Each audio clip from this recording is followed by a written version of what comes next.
bora zaidi kwa dunia. Watuutuha alfuqara, afwan, mmeitoa kwa siri na mkawapa mafakiri. Watuutuha alfuqara, na mkawapa mafukara. Na hapo limetajwa kundi moja la mafukara ili kuwakilisha kada nyingine za watu wenye kuhitaji. Kwa ataingia fakiri, ataingia maskini.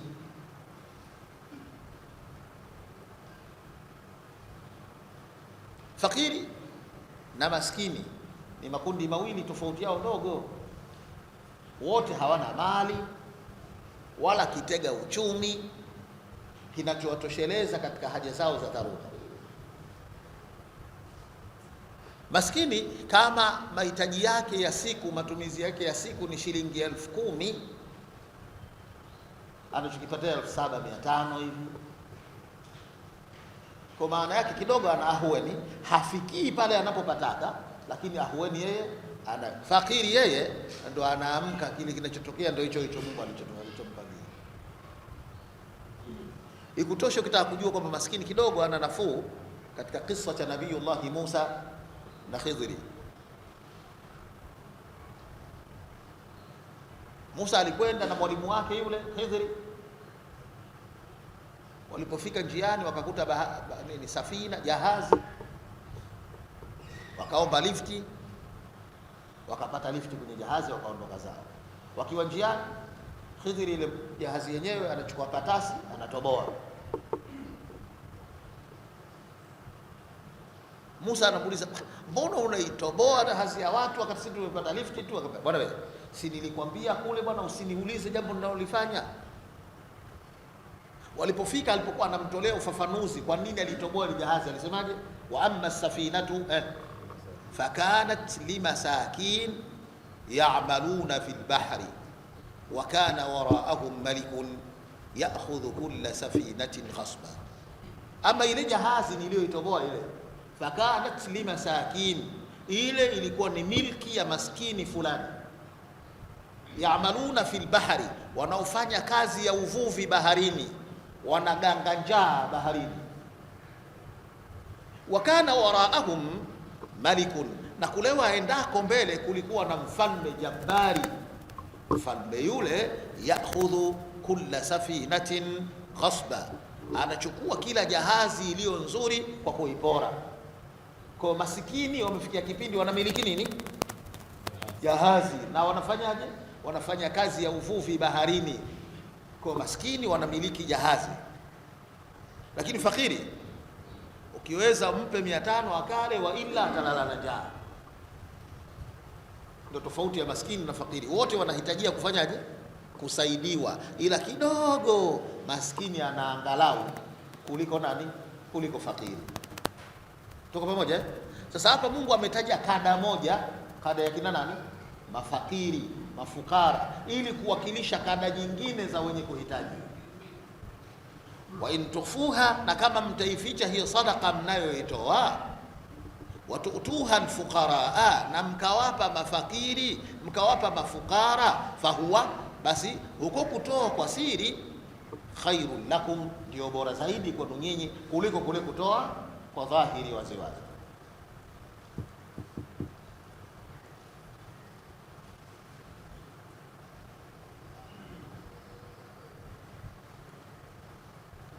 Wayukaffiru ankum sayiatikum, na Allah atakufutieni makosa yenu. Wayukaffiru ankum min sayiatikum, Allah atakufutieni baadhi ya makosa yenu. Tumetoka wapi? Kupu tu, atakufutieni na atakufutieni.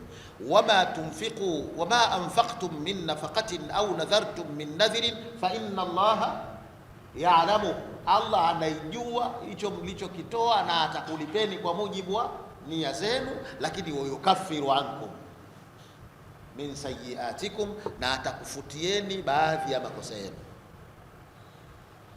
Wayukaffiru ankum, na atakufutieni sayiatikum, lakini ni min sayiatikum.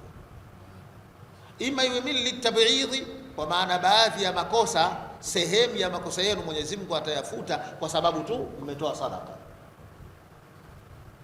na kinachobaki nini?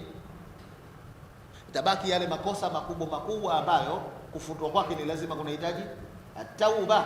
Kuna makosa yale muhlikat, mtu akiua huyu mpaka akafanye toba, sio kwa kutoa sadaka tu kosa lile litafutika. Mtu akikwanga, kiwa mchawi mwanga, kwa kosa lile alilolifanya anatakiwa atubie kwa Mungu ndio litafutwa, sio kwa kutoa sadaka.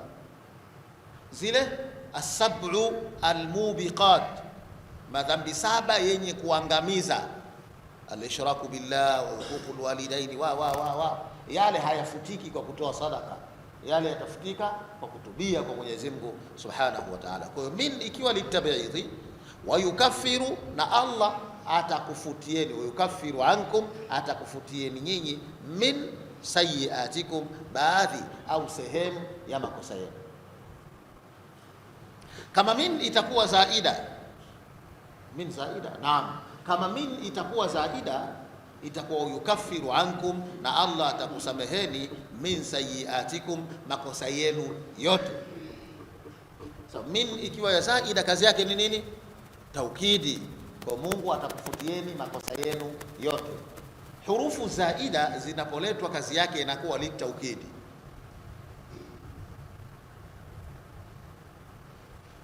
Kwa iwe hivi kama walivyoona baadhi ya wanachuoni, iwe vile, maana yake kwamba makosa yanafutwa kwa kufanyaje? Kwa kutoa sadaka. Allah anayajua na atakulipeni kwa mujibu wa nia zenu, na atakufutieni makosa yenu, wa yukaffiru ankum min sayiatikum.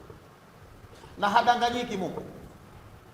Mungu hadanganyiki, wallahu bima ta'maluna khabir, na Allah kwa yale yote mnayoyafanya yeye anayajua. Ana khibra,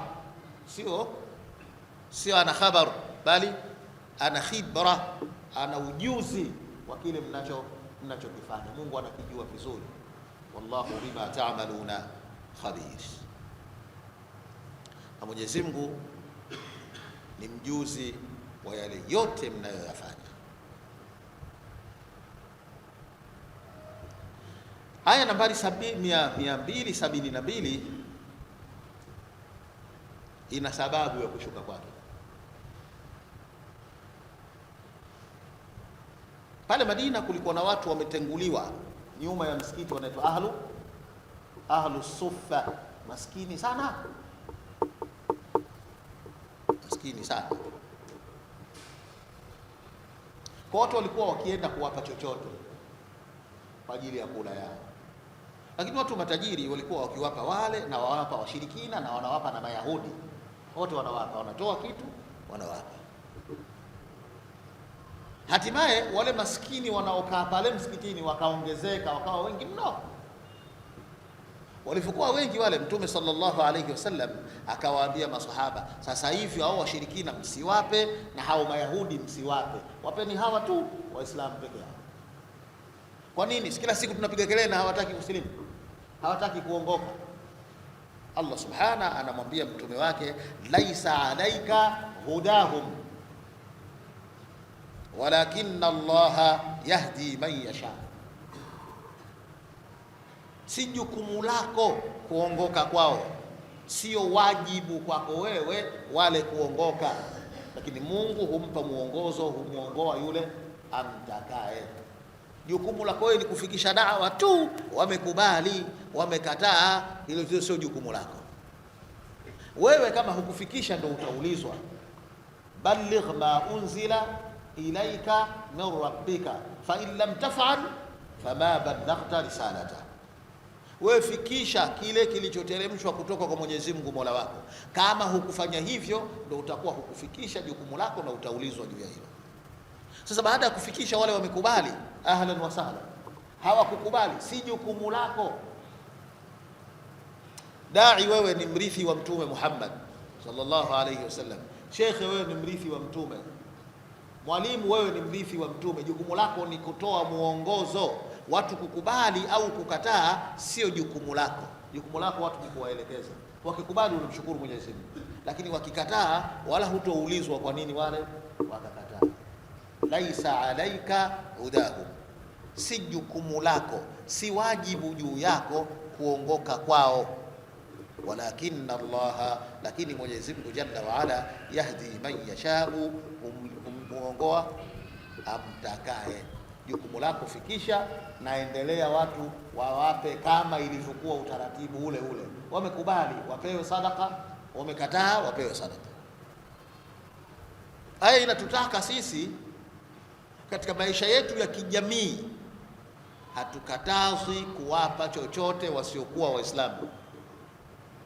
Sio zaka sadaka, hatukatazwi kuwapa chochote wasiokuwa Waislamu. La yanhakumullahu anil ladhina lam yuqatilukum fid dini wa lam yukhrijukum min diyarikum an tabarruhum wa tuqsitu ilayhi. Allah hakukatazeni, la yanhakumullahu, Allah hakukatazeni nini? Anil ladhina, kuhusiana na watu ambao lam yuqatilukum fi dini, hawapambani na nyinyi kwa ajili ya dini. Walam yukhfi, hii sio katika fi ni kwa ajili kama kule dakhalatil mar'atu nara fil hirra, kuna mwanamke siku ya kiyama ataingia motoni kwa sababu ya paka, sio katika paka, kwa sababu ya paka. La hiya at'amatha wala tarakatha ta'kulu min hasha'ish al-ard, hakumpa chakula paka yule, wala hakumwacha aende akale mwenyewe panzi huko na wadudu wengine wa ardhini, bali amemfungia sehemu moja mpaka akafa. Huyu ataenda motoni siku ya kiyama fil hirra, kwa sababu ya paka. Fi maana yake kwa sababu au kwa ajili. Wa rajulani tahabba fillah ijtamaa alayhi wa tafarraqa alayhi, kuna watu wawili siku ya kiyama watakwenda peponi waliopendana kwa ajili ya Mwenyezi Mungu. Fi na fi nyingine hii hapa hii, la yanhakumullahu anil ladhina lam yuqatilukum fi dini, hawapambani na nyinyi kwa ajili ya dini yenu. Mungu hakukatazini nini? Antabarruhum, kuwatendea mema, wa tuqsitu ilaihim, na kuwafanyia uadilifu.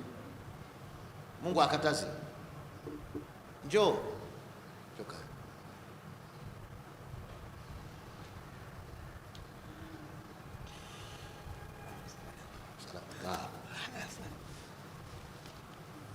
Angalia tu huko kuna umeme huko. Yes. Tunarudi kwa Mtume sallallahu alaihi wasallam, alisema wale wafanyaje? Wasipewe chochote baada ya pale. Mungu anasemaje? Wapewe. Jukumu la kuongoka na kuto kuongoka sio kazi yako. Aya hii inatufundisha sisi tunapoishi na wasiokuwa Waislamu, hatukatazwi kuwapa chochote. So Mtume kakataza, imekuja lawama kutoka kwa Mungu na katazo kutoka kwa Mungu, usifanye hivyo, waache wapewe. Sawa? Haya, kusema haya chimbuko lake ilikuwa Waislamu walikuwa wakitoa chochote kuwapa ahlus sufa, kisha wakawa wanawapa wale maskini wengine washirikina na Mayahudi. Baada ahlus sufa walivyokuwa wengi, Allah akawakataza, ni Mtume akawakataza Waislamu hao, msiwape, wapeni maskini wa Waislamu peke yao. Allah anamwambia mtume wake, ule jukumu la kukubali Uislamu na kuto kukubali Uislamu sio jukumu lako.